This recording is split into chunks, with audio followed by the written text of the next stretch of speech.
Ya, efek rumah kaca baru saja meluncur ke ruang dengar Anda dengan bersemi sekebun ya.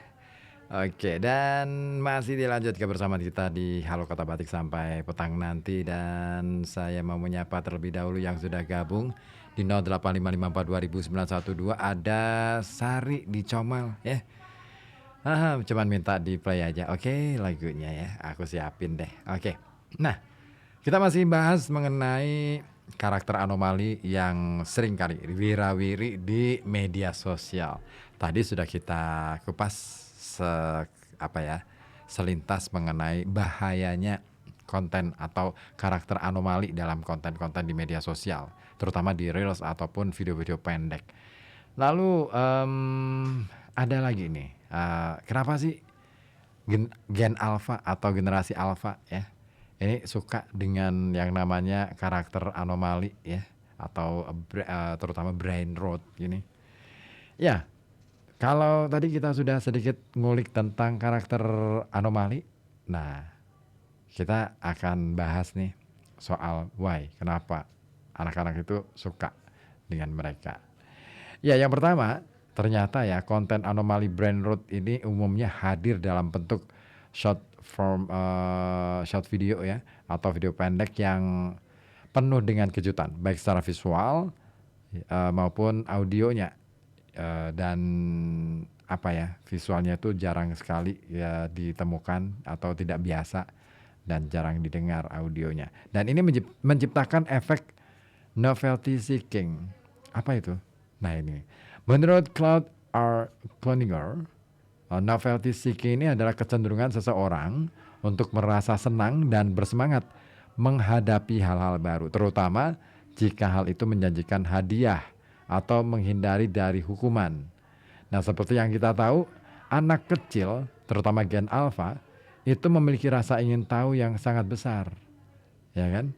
Nah, setiap kali anak kecil atau gen alpha ini melihat sesuatu yang tak terduga, otak itu memberikan mereka dopamin, hormon yang merasa senang dan terhibur. Dan ketika mereka melihat konten anomali brain rot, dopaminnya akan meningkat karena efek novelty seeking itu tadi. Nah, untuk generasi alpha yang tumbuh bersama dengan media sosial seperti TikTok, YouTube, ataupun Instagram Reels, YouTube Shorts ya, konten semacam ini menawarkan ledakan dopamin instan. Nah, sebuah penelitian yang diterbitkan oleh Frontiers in Human Neuroscience meneliti aktivitas otak pada individu yang kecanduan menonton video pendek. Hasilnya menunjukkan aktivitas tinggi di bagian otak bernama orbitofrontal cortex atau OFC yang berperan penting dalam pengambilan keputusan, rasa senang, reward, dan juga kontrol impulsif. Nah, jika bagian ini aktif berlebihan, ini bisa mendorong seseorang untuk mengejar kepuasan instan tanpa mempertimbangkan risiko jangka panjang. Ya karena itu tadi ya ada impulsifnya itu tadi ya. Jadi dia akan lebih apa ya, agresif gitu ya. Jadi dengan cara mudahnya gini. Seseorang yang sering terpapar video pendek, otaknya akan menyesuaikan diri untuk mencari reward instan. Efeknya jika kita jadi ingin menonton lagi dan lagi. Apalagi jika isi videonya absurd yang mengundang novelty seeking. Bagi anak kecil ini terasa seperti kejutan yang bikin ketagihan ya, aditif gitu ya.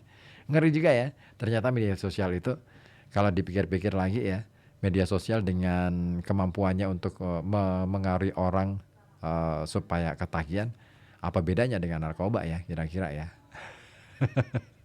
Yuk kita pikirkan ya.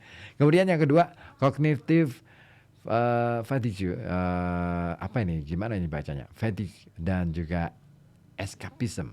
Nah, ini yang ngeri nih.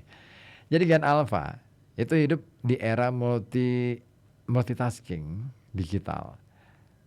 Apa sih? Ya, mereka bisa belajar daring, main game, buka media sosial, menonton YouTube, semuanya bisa dilakukan secara bersamaan hanya dengan satu perangkat yaitu gawai mereka. Apa dampaknya? Ya, dampaknya adalah otak mereka mudah lelah karena terpapar layar terus-menerus dan disebut sebagai cognitive fatigue ya. Nah, konten absurd seperti anomali brain rot ini memberi bentuk hiburan tanpa beban kognitif, dan anak-anak ini tidak perlu mikir, tidak perlu logika, dan ini selaras dengan teori escapism dalam psikologi, yaitu pelarian dari kenyataan untuk menurunkan stres ataupun kecemasan. Very Well Heard juga menjelaskan bahwa scroll media sosial seperti TikTok dan melamun adalah tipe escapism yang sering dilakukan, bahkan bisa bermanfaat jika dilakukan dalam batas yang wajar ya, tidak berlebihan. Namun jika dilakukan secara berlebihan, misalnya berniat scroll TikTok 5 menit untuk istirahat, tapi masih berlanjut sampai 1 jam lebih, maka escapism berubah menjadi kebiasaan yang tidak sehat. Nah, tuh yang suka nyekol video pendek ya, lebih dari 1 jam, nah itu berarti tanda-tanda bahwa ada yang tidak beres nih. Siapa di sini yang masih seperti itu? Coba deh mulai kita kurangi. Kemudian ya, dampak yang berikutnya, mengapa sih mereka suka, anak-anak kecil ini suka dengan konten-konten karakter anomali? Karena gini, otak anak kecil dan remaja, khususnya gen alpha, masih dalam masa perkembangan. Otak mereka mudah beradaptasi dengan pola pengalaman yang berulang, dan ini yang disebut sebagai neuroplasticity, yaitu kemampuan otak untuk beradaptasi dan mengatur respons terhadap rangsangan internal maupun eksternal. Ada 2 tipe neuroplasticity, yaitu structural plasticity dan functional plasticity. Nah, structural plasticity itu kemampuan otak untuk benar-benar mengubah struktur fisiknya. Sementara functional plasticity itu adalah kemampuan otak untuk mengalihkan fungsi tertentu dari area orang yang rusak ke arah lain yang masih sehat. Ini biasanya terjadi setelah cedera otak atau stroke. Nah, mari lebih fokus lagi ke structural plasticity. Nah, pengalaman dan ingatan yang kita alami bisa mengubah bentuk dan koneksi fisik di otak kita. Artinya, saat anak belajar hal baru, lalu mengalami sesuatu yang emosional, otak ini bukan hanya mengingat, tetapi juga membentuk jalur saraf baru yang dinamakan sinapsis ya. Dan inilah yang disebut sebagai structural plasticity. Nah, saat anak-anak sering menonton video anomali brain rot atau konten-konten karakter anomali, otaknya akan mengingat dan membentuk kebiasaan untuk lebih tertarik pada rangsangan visual yang cepat, intens, dan hiburan yang tidak logis.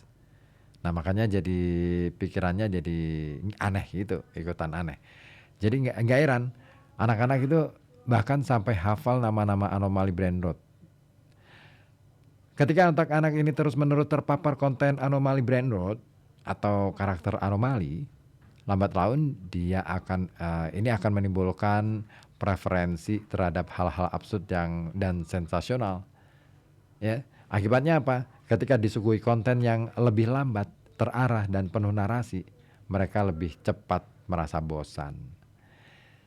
Dan berikutnya adalah ini nih, kenapa anak ini suka dengan konten-konten yang seperti itu? Ada yang namanya hedonic adaptation. Nah, itu dalam ilmu psikologi didefinisikan sebagai proses otak manusia secara perlahan terbiasa terhadap pengalaman emosional, baik itu negatif maupun positif. Menurut teori dari Skade dan juga Kahneman serta Wilson dan juga Gilbert ya, hedonic adaptation itu terjadi karena perhatian kita terhadap pengalaman tersebut berkurang seiring waktu. Misalnya, ketika pertama kali mendapatkan handphone baru ya, kita merasa sangat senang. Tetapi setelah beberapa waktu, mungkin dalam beberapa minggu ya, emosi itu memudar karena otak kita sudah menyesuaikan diri. Nah, karena kita sudah terbiasa dengan rasa senang itu, otak butuh stimulus yang lebih tinggi untuk merasakan kesenangan yang sama seperti sebelumnya. Dan ini terjadi pada preferensi hiburan gen alfa. Nah, sejak kecil mereka ini sudah disuguhi dengan berbagai bentuk hiburan, mulai dari kartun lucu, joget viral, sampai game interaktif. Efeknya adalah konten yang biasa saja terasa datar. Maka konten anomali brain rot yang absurd dan melawan logika ini menjadi angin segar bagi mereka. Justru karena tidak ada aturan, tak ada makna jelas, dan seringkali nyeleneh, itulah yang membuat mereka bisa tertawa. Dan humor mereka berkembang menjadi sesuatu yang lebih absurd bahkan. Dan ini menjelaskan kenapa lelucon yang menurut orang dewasa tidak lucu justru dianggap sangat menghibur oleh anak-anak zaman sekarang. Gitu ya. Jadi kalau misalkan ada humornya ala bapak-bapak, kenapa tidak bisa berterima dengan anak-anak yang lebih muda, generasi yang lebih muda? Karena itu tadi ya. Karena mereka sudah terbiasa dengan guyon-guyon atau humor-humor yang sudah ditampilkan di media sosial. Lalu apa artinya? Jadi fenomena brain rot bukan sekadar tren konyol di media sosial, terutama TikTok. Ia adalah cerminan bagaimana otak gen alfa berkembang dalam era digital yang penuh stimulasi cepat. Konten yang absurd, visual yang glitzy bisa jadi cara otak mereka untuk mencari hiburan, melepas stres, atau bahkan secara tidak sadar melatih cara mereka memproses informasi. Nah, apakah hal ini buruk? Ya, tidak selalu, tapi penting bagi kita, terutama bagi para orang tua, pendidik, atau bahkan konten kreator ya, untuk memahami konten di balik selera digital mereka. Dengan begitu kita bisa menciptakan ruang digital yang menghibur dan tetap sehat untuk dikonsumsi anak-anak secara mental dan emosionalnya. Jadi bagi Anda konten kreator ya, atau KOL yang sudah memiliki cukup banyak followers dan siap untuk di endorse brand, pastinya Anda memerlukan red card ya, red card profesional. Nah, daripada bingung menentukan red card, Anda bisa membuatnya di ya pokoknya dimanapun itu. Dan banyak ya platform-platform yang saya kira juga bisa kita manfaatkan. Tapi yang paling penting adalah bagi para konten kreator nih ya, pertimbangkan ketika kita mau bikin konten itu ada dampak apa kepada anak-anak. Saya kadang-kala miris kalau ngelihat reels atau video-video pendek di media sosial yang sebenarnya itu potensi bahaya bagi anak-anak. Nah, Anda gimana? Oke, siapa yang sudah gabung lagi? Siapa nih? Mas Klepon ya di Comal Klepon UY. Thank you. Ada juga aduh, kenapa undangan disebar ke sini ya? Undangan banpot ya. Oke deh. Thank you yang sudah gabung. Masih lanjut lagi ya obrolan kita di sore hari ini. Siapa ini? Vesha Besari. Oke deh. Iya, sebelum Vesha Besari ya, Diskoria dulu deh. Saya hadirkan ke ruang dengar Anda untuk membuat suasana sore hari ini semakin redup kayak gini, jadi semakin tetap ceria gitu ya. Tetap semangat untuk Anda yang menjalankan aktivitas di sore hari ini.